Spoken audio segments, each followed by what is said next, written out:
Será útil comparar a vida humana em geral com um grande rio que brota de diversas fontes e que, após a divisão das águas, flui em duas correntes distintas. E podemos comparar a vida de qualquer pessoa com uma das gotas de água que compõem esse rio da vida. Por conta do número exagerado de pessoas, foi estabelecido pela grande natureza, objetivando a compreensão comum de tudo que existe, que, de modo geral, a vida humana na Terra deve fluir em duas correntes e que cada gota deve ter a possibilidade, no local onde as águas se dividem, de entrar em uma ou em outra corrente. Logo, na vida da humanidade há duas direções, ativa e passiva. As leis são as mesmas em toda parte. Segundo tais leis, essas duas correntes se encontram de modo contínuo, ora entrecruzando-se, ora correndo em paralelo, mas nunca se misturam. Elas se apoiam mutuamente e são indispensáveis uma à outra. Sempre foi assim e sempre será. A vida das pessoas comuns, consideradas em conjunto, pode ser imaginada como um desses rios, um rio no qual cada vida, seja de uma pessoa, seja de qualquer outro ser vivo, é representada por uma gota, e a corrente em si é um elo da corrente cósmica. De acordo com as leis cósmicas gerais, o rio flui em uma direção fixa. Todas as suas curvas, todas as suas dobras, todas essas mudanças têm um propósito definido. Nesse propósito, cada gota tem seu papel como parte do rio, mas a lei do rio, como um todo, não se estende a cada gota. As mudanças de posição, de movimento e de direção das gotas são completamente acidentais. Em dado momento, uma gota está aqui, no seguinte, está ali. Agora está na superfície, agora foi para o fundo. Acidentalmente ela sobe, acidentalmente colide com outra gota e desce. Então se move depressa, agora lentamente. Se sua vida é fácil ou difícil, isso dependerá de onde ela estiver.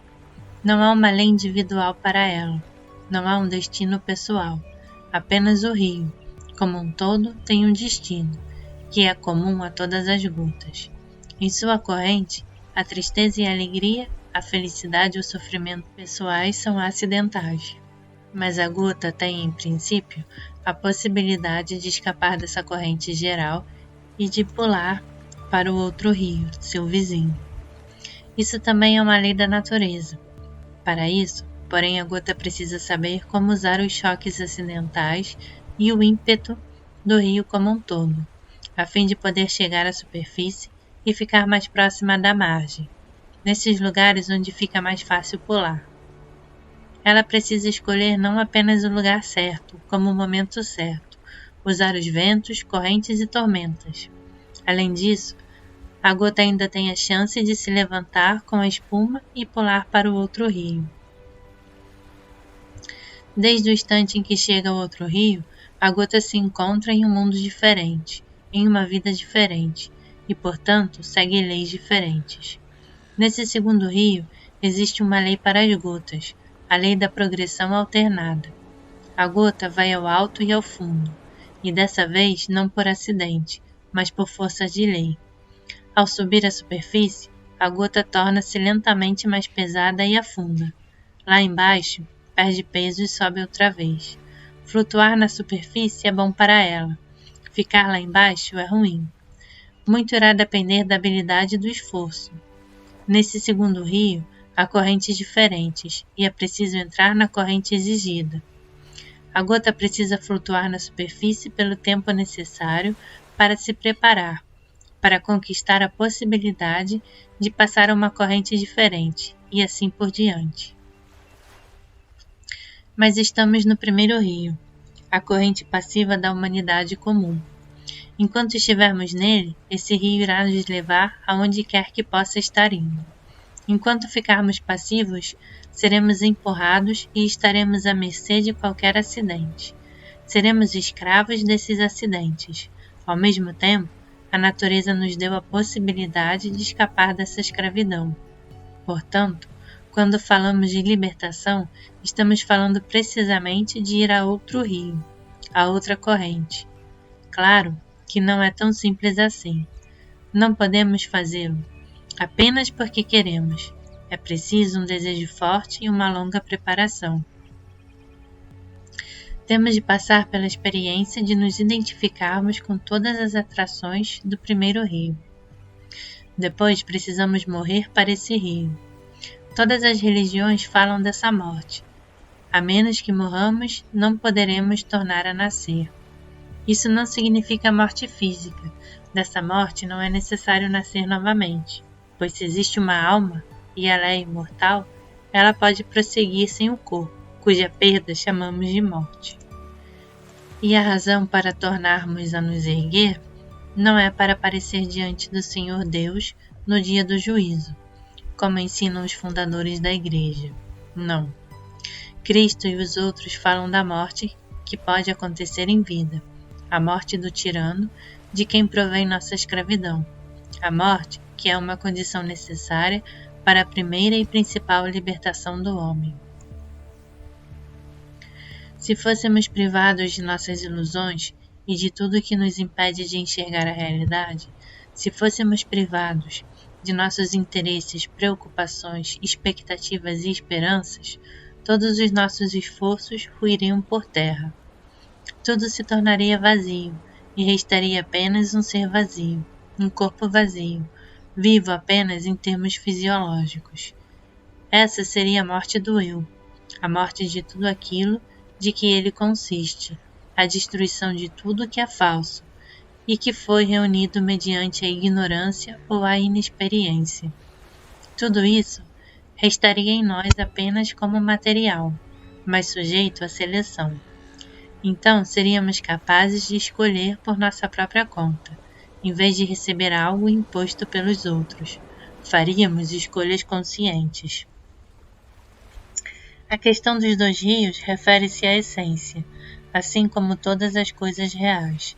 A possibilidade de fazer a travessia até o outro rio depende do desejo, de uma vontade forte e especial. O desejo com a essência, não com a personalidade. Nossa essência é permanente. Nossa personalidade é nossa educação, nossas ideias, nossas crenças, coisas produzidas pelas condições de nossa formação. Em nossa essência, não temos quase nada, pois desde a época em que éramos bebês, não absorvemos quase nada. Logo, precisamos focar na possibilidade de desejar, de ter vontade. E isso só pode ser feito por uma pessoa que compreende sua insignificância. Precisamos reavaliar nossos valores, o que precisa ser feito, com base em uma necessidade real. Não podemos fazer essa reavaliação sozinhos. Cada um de nós precisa decidir: o caminho é necessário para mim ou não? Se pudermos ser sinceros, esses valores poderão provocar mudanças. Até o preparo da mente produz resultados. Mas existe um risco. Apesar de a mente mudar a cada dia, nossa essência permanece a mesma. Ocasionalmente, podemos sentir, com nossa essência, algo muito ruim para nós ou para nossa paz de espírito. Já sentimos o gosto de algo que, mesmo esquecido, pode voltar. Se a impressão for muito forte, nossas associações ficarão nos lembrando. E se for intensa, ficaremos metade em um lugar e metade em outro, e nunca nos sentiremos confortáveis. Isso é bom apenas se a pessoa tem a possibilidade real de mudar e a chance de mudar. As pessoas podem se sentir muito infelizes, nem peixe, nem carne, nem arengue. É um risco sério. Antes de pensarmos em mudar de poltrona, será prudente pensar com cuidado e analisar bem os dois tipos de assento. Feliz é a pessoa que se senta em sua cadeira comum. 1000 vezes mais feliz é a pessoa que se senta na cadeira dos anjos, mas miserável é a que não tem cadeira. Cada um precisa decidir: vale a pena? Agora nossa consciência é relativa, mas quando mudarmos nossos valores, teremos que parar de mentir para nós mesmos. Depois de vermos uma coisa, fica bem mais fácil ver a outra, e mais difícil fechar os olhos. Ou paramos de olhar, ou nos dispomos a correr riscos.